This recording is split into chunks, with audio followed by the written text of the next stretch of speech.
guys, kembali lagi di Dia Tomblok Channel. Masih bersama saya Dia, Mas Bojo, Mas Alex Puji Winarto. Salam lestari. Ya, Dia Tomblok Channel subscribernya sudah 4.000 lebih, Mas. Terima kasih buat teman-teman yang sudah mendukung Dia Tomblok Channel sehingga bisa mencapai 4.000 lebih. Nah, kita mau ngadain giveaway nanti kalau sudah mencapai 5.000 subscriber gitu, Mas. Terus pemenangnya gimana? Jadi gini, nanti ketika subscribernya sudah 5.000, kita nanti bikin video. Nah, teman-teman tinggal komen. Nah, komen yang paling bagus dan mendapat like paling banyak. Itu nanti kita pilih 5 buat ikut mendaki bareng sama kita dan nanti dapat kaos khusus dari kita. Oke. Tapi karena ini se-Indonesia berarti meeting pointnya di base camp. Ya, di base camp nanti kita rencanakan, maksudnya gunung apa gitu Ya, nanti. oke. Gitu. Jadi berarti teknisnya nanti begini, yang sekiranya berhalangan untuk ikut mendaki bareng itu kaosnya kita kirim. Ya, kita kirim. Oke. Tapi kaosnya nggak kayak gini ya teman-teman ya. Kaosnya nanti khusus kaos 5.000 subscriber gitu. Oh iya, di Facebook itu ada banyak yang tanya. Aku kan kamu bikinkan kaos kayak gini nih, itu bisa nggak diorder gitu? Ya, kalau sebenarnya ini kan kaos untuk keluarga, cuman kalau teman-teman kepengen samaan sama kita bisa aja diorder. Nanti nomor telepon saya kasih di bawah, jadi teman-teman kalau mau pesen tinggal nanti DM ke saya saja gitu. Oke. Oke. Sama ini kita berterima kasih sekali atas dukungan teman-teman. Jadi ini sebuah rahasia sebenarnya ya. Jadi kenapa sih kita jadi YouTuber? Itu pada awalnya karena di tempat kami itu banyak anak-anak yang belajar bela diri. Ada yang belajar karate, wushu, Yang muda, yang muda juga, Muay Thai. Nah, mereka ini banyak yang sangat antusias, tetapi beberapa terkendala biaya. Nah, betul.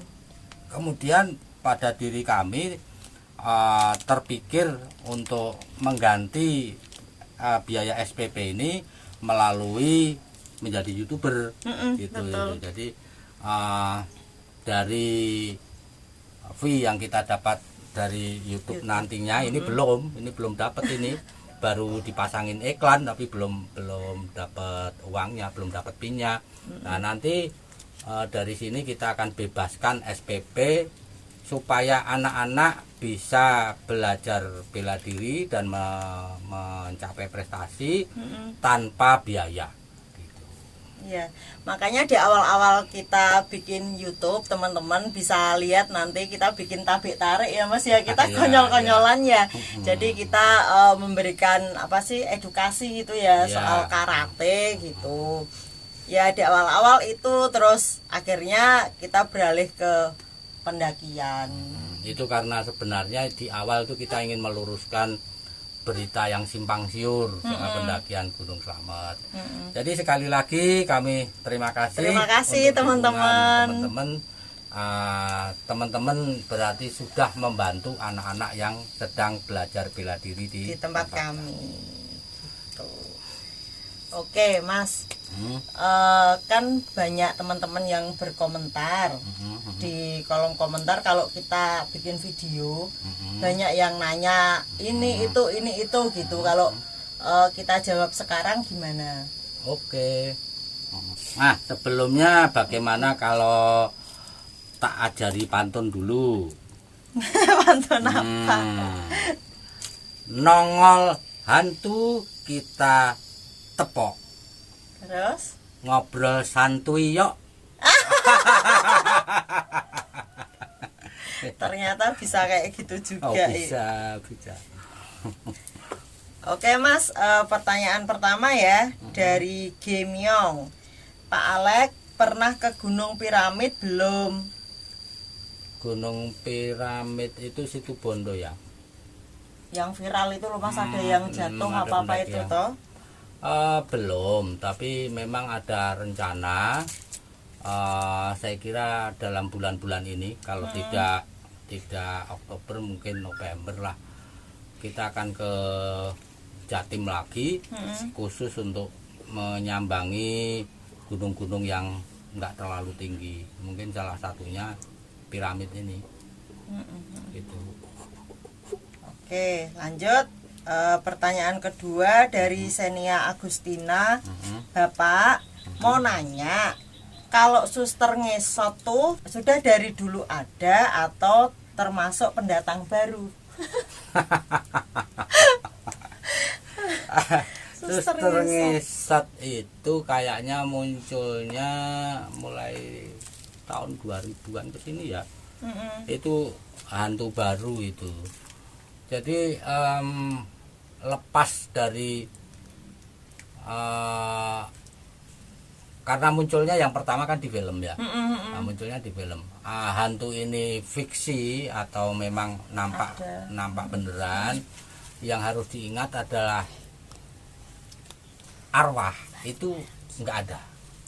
Jadi kalau di cerita itu katanya suster ngesot itu dari arwahnya seorang suster yang diperkosa terus disiksa, maka dia jadi hantu. Itu bukan.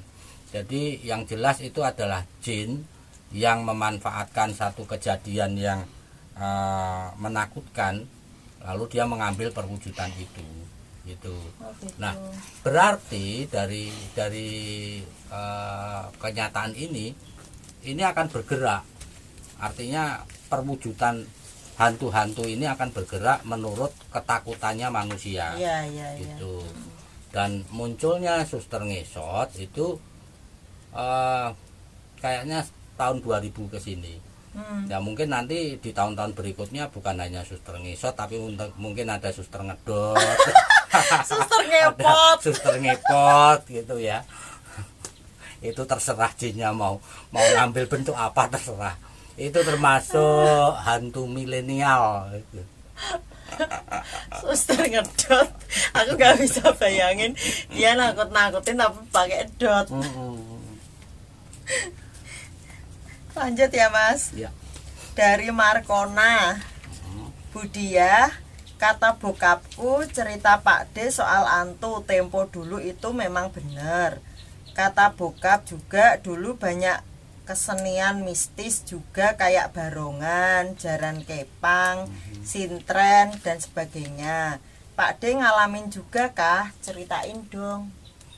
Ya, banyak seni tradisional kita ini kan berangkat dari paham animisme, dinamisme ya. Jadi kepercayaan bahwa roh-roh itu ada, kepercayaan bahwa benda-benda itu juga memiliki kekuatan magis seperti itu. Sehingga banyak seni tradisional itu mengandung magic. Misalnya jaran kepang. Aku itu pernah terpengaruh jaran kepang dan untungnya tidak cilaka. Jadi waktu masih SD itu kan sering ada pertunjukan jaran kepang atau kalau bahasa Indonesia kuda lumping itu. Yang itu yang main pakai kacamata hitam ya, itu pakai kacamata itu, terus ada yang kesurupan, terus dia makan kelapa itu dikupas itu pakai gigi, terus makan semprong. Semprong tuh apa? Semprong itu tutup lentera dari minyak tanah itu, dari kaca. Oh, yang dari kaca tipis ya, itu. Itu kayak makan kerupuk. Sampai di rumah tak coba.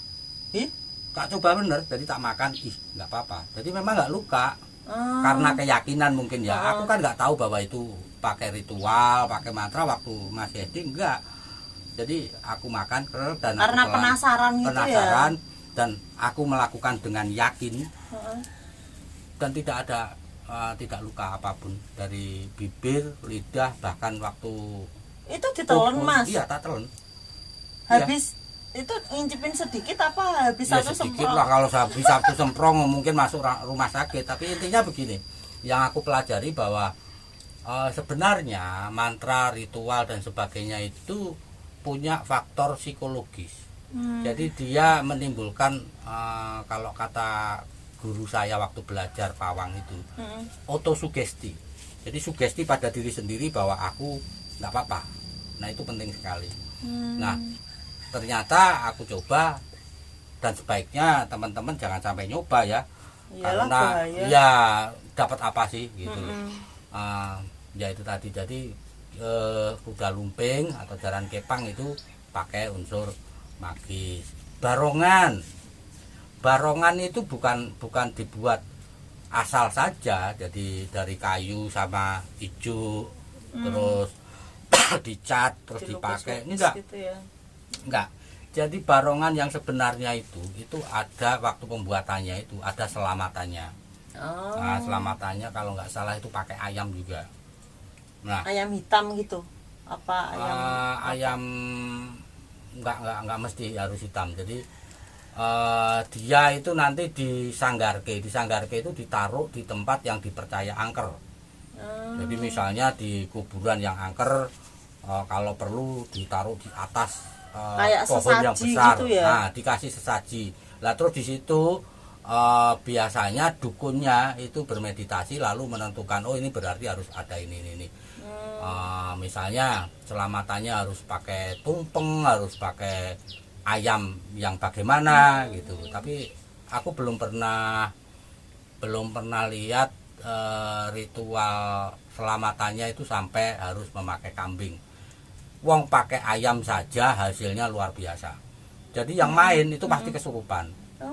Jadi zaman aku kecil yang namanya barongan itu ada acara makan ayam hidup-hidup. Ih, kok serem. Iya, makanya aku bilang waktu tahun 70-an itu kesenian itu masih nuansa magis. Kemudian di pesisir Pantura bagian barat itu kan berkembang juga sintren. Nah, ini baru mau tak tanyain, sintren tuh apa? Sintren itu semacam tari, tetapi sebelumnya dia ditaruh di dalam kurungan besar, kurungan ayam. Oh iya tahu. Ini ditutup sama kain. Nah kemudian sintrennya dimasukkan ke situ, itu pada posisi dia belum berdandan. Begitu ini dibuka, itu sudah dandan. Tapi bawa make up dimasukin. Alat make up-nya dimasukin, tapi kan tidak mungkin dia memake up sendiri dengan sangat teliti. Soalnya gelap ya. Selain itu kalau misalnya itu dimasuki orang lain, itu juga nggak muat. Maksudnya orang lain make upin gitu. Misalnya dengan ilmu sihir orang bisa masuk ke situ, nggak mungkin. Jadi jelas ini ada unsur magisnya. Misalnya tahu-tahu dia kemasukan. Nah kalau kemasukan kan ini bisa karena apa? Dia juga bisa lihat mukanya. Nah tapi kalau nggak kemasukan, kayak coret-coret alis, lah ya. coret-coret lah. Iya benar. Enggak. Apalagi alis susah banget Mas bikin alis. Susah banget. Jadi memang banyak kesenian zaman dulu yang bermuatan magis. Reok itu juga. Jawa Timuran sana Jawa ya. Timuran itu juga itu pakai magis. Di Banten ada debus. Gitu. Nah, beberapa sekarang ini sudah jarang ditemui. Kayak Tayuban misalnya. Tayuban itu magis juga loh. Orang taunya sekarang itu cuma menari, tidak. Jadi kalau zaman dulu itu ada bagian di awal-awal tarian itu yang orang tidak boleh ikut menari. Karena dipercaya yang bagian pertama ini untuk para leluhur dalam tanda kutip. Gitu. Jadi magis Enggak juga. sembarangan ya, Nggak berarti ya. ya. Lanjut ya Mas. Ya. Dari Ayah Els. Mbak Diah, apa Pak D Alek pernah mendaki Gunung Dempo di Sumatera? Sayangnya saya belum pernah, dan karena saya belum pernah, sedangkan keluarga yang mengajak mendaki saya yo keluarga juga belum pernah gitu. Jadi Gunung Dempo termasuk gunung yang belum pernah saya daki gitu. Tapi Mas ada rencana ke sana ndak? Ya nantilah kita selesaikan yang deket-deket dulu ya. Ini Mas ada dari Rasya Gaming Official. Salam lestari Pak De Alek dan Mbak Diah. Salam lestari. Kalau boleh saya ingin sekali mendaki gunung bareng sama jenengan. Saya dari Bogor. Kalau jadi ke Gunung Gede saya pengen gabung. Saya seorang pemula dan tentunya satu kehormatan bisa gabung bersama setan gunung sekelas Pak De Alek. Gitu. Bagi kami itu juga akan menjadi satu kehormatan di mana orang tua semacam saya yang sebenarnya secara fisik karena saya itu nggak ditunjang dengan olahraga yang memadai kan. Jadi susah kalau suruh ya, olahraga. Sebenarnya aku itu tinggal semangatnya toh. Nah, ketika ada teman-teman yang masih muda percaya dan pengen mendaki bareng, monggo. Asal yang perlu diketahui adalah bahwa jalan saya itu kayak siput, jadi pelan-pelan membiarkan tubuh beradaptasi ya, terus kadang-kadang pingsan. Kalau pas nggak fit pingsan, tapi saya sangat berusaha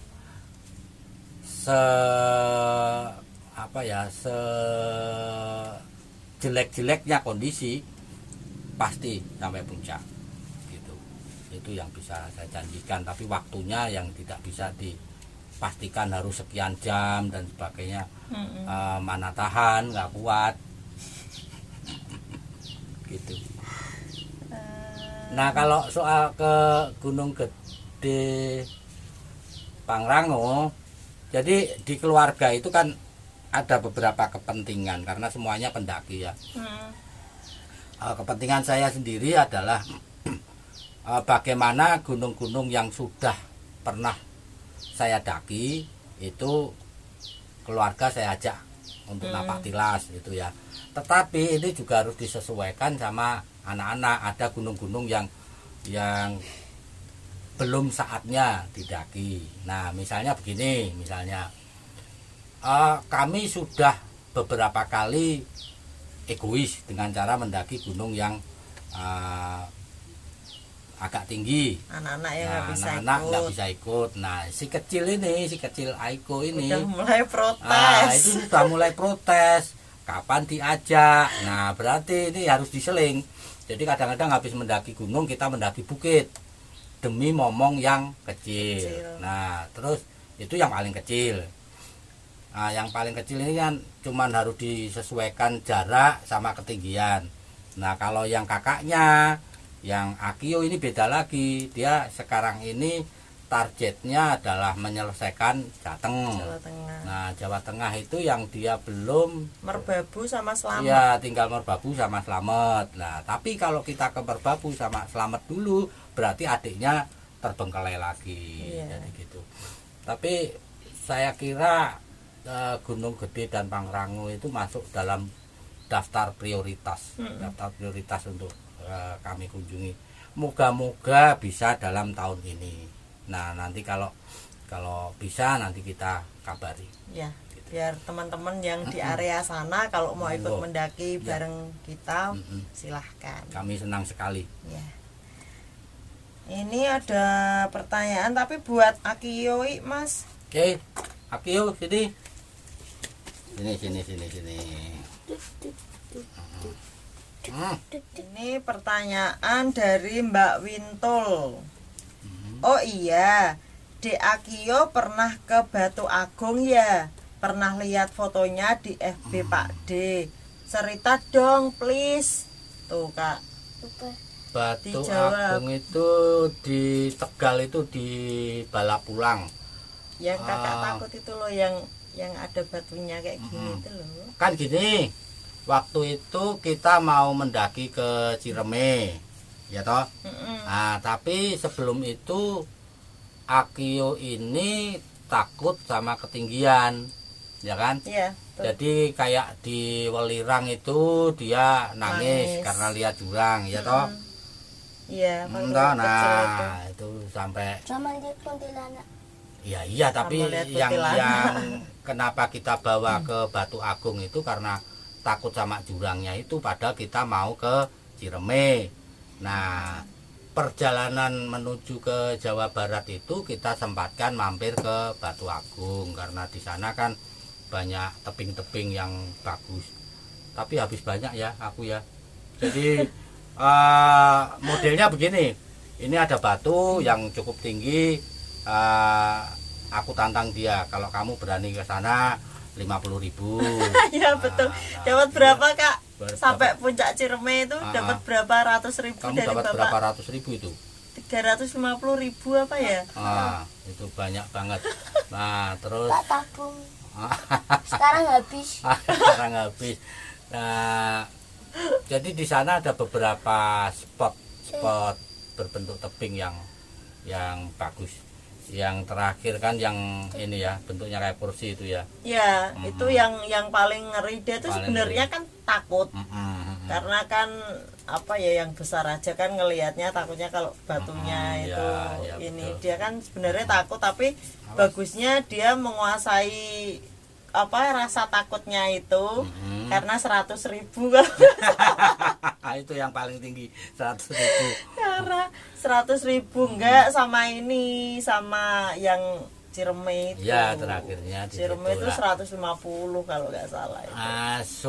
Syukurnya itu kan ternyata ada hasilnya. Jadi setelah dari Batu Agung itu kita bawa ke Ciremai, dia bisa bergaya di bibir kawah itu sudah nggak takut gitu. Jadi kadang-kadang kita harus menemukan cara untuk memotivasi anak, meskipun caranya kadang-kadang terlalu simpel ya. Kalau anak-anak itu kan mungkin berpikir dengan uang segini aku bisa nabung, terus waktu itu dipakai apa? Mendaki juga. Enggak, dia ini tabungannya itu ada yang dipakai buat beli pakaian karate. Oh Dia iya kan beli sendiri. Habis itu dia beli pakaian karate sendiri. Enggak mau dibeliin mama, soalnya anu kakak kan punya tabungan sendiri, terus beli sendiri. Harga berapa Kak? Lupa. 250. Jadi di sini yang kita lihat bukan ansih atau uangnya, bukan. Karena apa? Karena dia ternyata punya semangat untuk mandiri. Jadi dia akan berusaha, lalu hasilnya dia pakai untuk membeli sesuatu yang untuk kepentingannya juga. Dimana sebenarnya kalau dia nggak menabung pun orang tua memang sudah ini ya kewajibannya kan. Jadi itu bagus. Next, dari pendaki culun, Dede Akio pernah mendaki di Jatim. Kemana aja? Ceritain dong. Banyak itu. Yang keras kalau ngomong biar Ciremai. teman-teman. Jatim. Ciremai itu Jawa Barat. Jatim itu yang paling tinggi. Kamu yang nangis itu mana? Gunung? Welirang. Sama melihat hantu itu Welirang. Terus Yang naik-naik tebing, yang pakai tali. Pakai tebing itu yang kamu rese itu. Lot. Gunung ke Lot ya. Terus yang mama tidak ikut itu. Yang mama tidak ikut, terus dari atas itu ada paket-paket. Kalau kembar itu kan sekalian sama Welirang. Gunung Kembar. Terus yang yang dari atas ada paket-paket itu penanggungan. Mama nggak ikut itu. Penanggungan. Terus yang ada monyet yang menyerang itu Panderman. Panderman. Kapok nggak ke Panderman? Kapok dia ke Panderman. diserang monyet. Terus pundak Pulau sama Sari. Pulau Sari. Terus Watu Jengger. Ya. Cukup banyak dia kalau ke Jatim. Mau ke Kawi sama Buta ya, nggak jadi ya. Nggak jadi ya. Ya itu tadi teman-teman, kita cuman ambil beberapa komen yang bertanya seputar pendakian, seputar hantu. Sama udah dijawab sama Mas Alek dan Akio. Jadi kalau teman-teman ada yang ingin ditanyakan lagi sama Mas Alek, silahkan tulis di kolom komentar, nanti biar dijawab sama Mas Alek. Siap. Gitu ya Mas. Ya, terima kasih teman-teman sudah menyimak video ini. Tonton terus Diah Tomblok Channel. Terima kasih. Salam lestari. Salam lestari.